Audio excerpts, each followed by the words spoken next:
Okay, good morning. It is Thursday, August 9th. This is the 11th edition of First Facts, live at 5. I'm your host, Cale Casey, one of the information officers here in Merlin, Oregon at the Incident Command Post. I'm with Pacific Northwest Team 2. Thanks for joining us. Thanks for joining us firefighters out there at Spike Camp. Let's jump right into it this morning. The Klondike Fire, sitting at 35,072 acres, remaining at 15% contained with that 444 personnel number. Taylor Creek Fire went up about 1,000 yesterday to 42,996, remaining at 38% contained with 1,422 personnel. Here are the quick highlights, and then I'll go into detail on the highlights. Highlight number 1, the weather's getting hotter. Number 2, we'll be reaching much more closely with Agnes and tying in with them. Number 3, we have international help, and we have a surge group here to help us with Selma, which is point number 4. We got a surge for Selma. Okay, highlight number 1. The weather's definitely been hotter. Everybody felt it yesterday. Camp was sweltering here. The IMET described it as a critical weather day today. We've had a lot of smoke lately. That smoke has been acting as a cap. And the concern today and what we're trying to anticipate is that the cap could come off. If we see the smoke blow out of here, which on the one hand would be fantastic because it's been choking everybody. On the other hand, that could lead to large fire growth. Firefighters are anticipating that. Our incident meteorologist is anticipating that. And we'll keep you posted throughout the day. It looks like the winds could be gusting to up to 20 miles per hour out of the southwest. And we're going to be making sure that if there are any spot fires, that both the Scan Eagle and the Dirty Ship, that military ship, can help us keep an eye on it. Okay, highlight number 2. The community of Agnes we've worked closely with in the past. We were the last team, the last Type 1 team to close the Checo Bar fire and transition it to a Type 3 incident. So we worked really closely with the fire chief in Agnes. We have 4 great public information officers out in Agnes right now.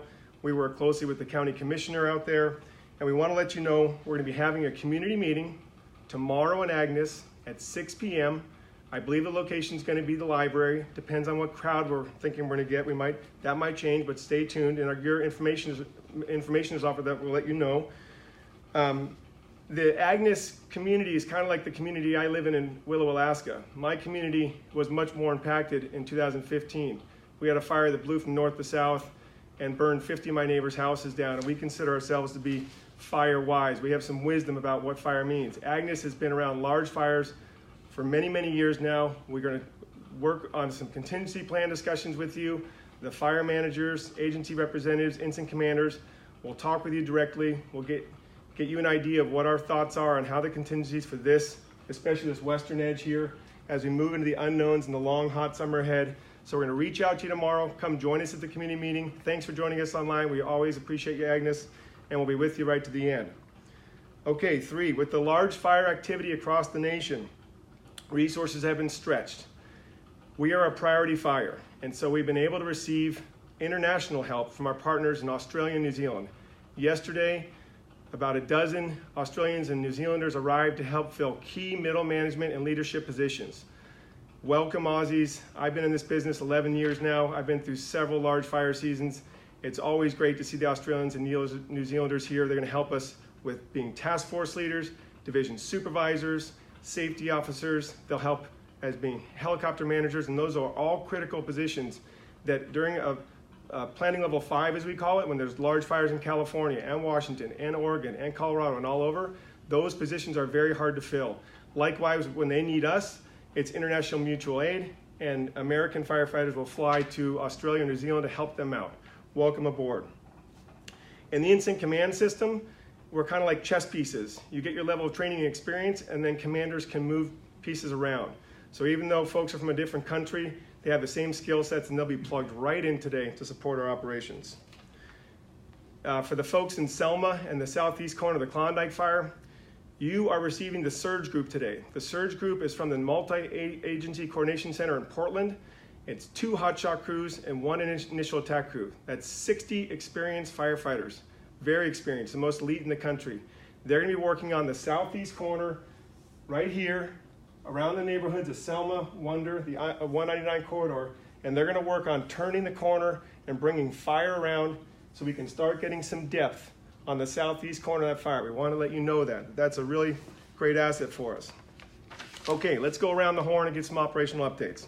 On the Taylor Creek Fire, The mop-up has gone so well, we're at 300 to 600 feet depth around the structures, that now the National Guard troops can relocate their efforts from mopping up down to support the east side of the Klondike Fire. That'll happen beginning today. They'll be moving into Lake Selmac, and tomorrow the soldiers and airmen from the Oregon National Guard, who are doing a great job, and we thank you out there, will be working on beginning to mop up the east side of this fire. Okay, up in the Taylor Creek and Galeese Road areas, they're in full mop-up mode there. The Galeese town still remains in level 2. Galeese Creek Road still in level 3, but the last bit of fire was brought down around the houses, and they're mopping it all up. On the Bear Camp Road, fire managers and the ops chiefs think that by the end of today, perhaps even midday, that the last bit of fire will be to Bear Camp Road. Now, it's been quite the firefight. There's these switchbacks in here that they had to light off of yesterday. It's very, very tricky. I know that they're chasing some spot fires. There are firefighters out there right now holding the line. We appreciate you. On this whole division and on the west side on Chrome Ridge, the unmanned aerial drone has been able to be very, very effective at 2 things. We have a copter drone that can go in during the heat of the day and look through the smoke and see what's going on with the fire progression, assess the situation. It can fly 1/4 mile line of sight with an operator working it, and then it flies at about 500 feet. That operator can bring it right back, can insert some PSD, the plastic sphere dispenser balls, and those balls can go out there and insert just a little bit of low intensity fire so we don't get a large fire effect from an unburned pocket. So it's a really nice tool. We've used it all up on the north side and the west side now of the Taylor Creek Fire, and Reggie Bray, the branch director from Klondike Fire, said that that drone will eventually be coming down to help him on these efforts of filling in the little gaps here. The Scan Eagle drone is always flying. It's up right now, and so if there's any issues on the Chrome Ridge, and there has been more fire backing down, which we want to have fill in here, low intensity fire, they can keep an eye on if the wind picks up a spark and puts it out. Okay. Reggie Bray, again, branch director, said that he has about 1,000 foot of depth on the lower part of this back berm, which is fantastic. That's nice depth. Not quite as much on the Onion, the northern part of this, the Onion Mountain Road area. They're going to work on getting more depth today with that drone. For folks, we put in this 2014 fire scar overlay. A lot of folks ask what's happening in here. This fire line hasn't moved since our team has been here. We're on day 11 of day 14. And for those who've been following this closely, this has not moved. This is a 2014 Onion Mountain fire. So that fuel is not very receptive. The lookout is beloved by all. There was a snagging operation in there a couple years ago, which means that a lot of the trees that were dead around it have been felled. So the Onion Mountain lookout's in great shape, and fire managers will bring fire low intensity around this fire scar. I think we're going to see an interesting shape in here when this is all wrapped up and done. Okay, the contingency group has been working very hard. They transitioned with the Oregon State Fire Marshal's office yesterday. Those folks went back. Actually, they are leaving right about now. Actually, they left a half an hour ago. They're heading off to other fires right now that have conflagration degrees to go save structures and protect them. In the meantime, they pulled some resources from the Wild Rivers District right here locally, who are now involved in all the structure protection in the contingency area here. They've also linked some roads together and brushed, and they'll continue to do that. So you should see a strong presence out here on the east side of the Klondike Fire. That's a very similar report to the south side. This group has been brushing out what the surge group is gonna burn off of, and then this is the Checo Bar Fire. They're working on how to best tie it in to the Checo Bar Fire, so when the hotshots under favorable conditions can burn this in, that they can tie it off here, hold it, and then start mopping up this southern end. That's the plan down there. Down in Selma, you do have 4 information officers with our team, led by Andy Lyon. He was the gentleman who put up the video yesterday afternoon with the operations update from Selma. So you have good resources down there. They'll be out in the community. They'll be doing their trap line. So you have support down there, just like Agnes has 4 information officers out in that area. So thank you to my crew out there working hard and supporting the people. Okay, on this north side, we showed you some footage yesterday of all those snags, an enormous snag patch. In fact, now that we put the overlay on this map of the fire history in this forest, it's all hash marks. Here's the Checo Bar Fire. Here's the Biscuit Fire. So this was the 500,000 acre Biscuit Fire from 2002. When we put that footage up, we wanted to show you that those trees, this is the edge of the Coleopsis wilderness. This is a very remote area. There's one road in here called the 91 Road. This has been scouted by every team here. The first team in Pacific Northwest, Team 3, the Rocky Mountain team went out and scouted it with Brent, and now one of our branch directors is going out to scout it. It's a very difficult piece of ground. Everybody's aware of that. Nobody wants us to get a lot of energy and move into this old Biscuit Fire and line up with a Chetco effect. At the same time, you saw the problem. You can't put firefighters in a complete massive patch of widowmakers. That is a death trap. A lot of folks were talking about salvage logging and why people don't salvage log. There is a lot of salvage logging, but this is a 500,000 acre fire, and if you don't get the trees out within 6 to 9 months, there's fungus and bugs that move into them, and they're hardly even salvageable. So salvage has to happen quickly. On these scales, it's impossible to get it at that level. So there are going to be patches of those kind of widowmakers. We're gonna keep a good eye on that. We'll try to get you more footage.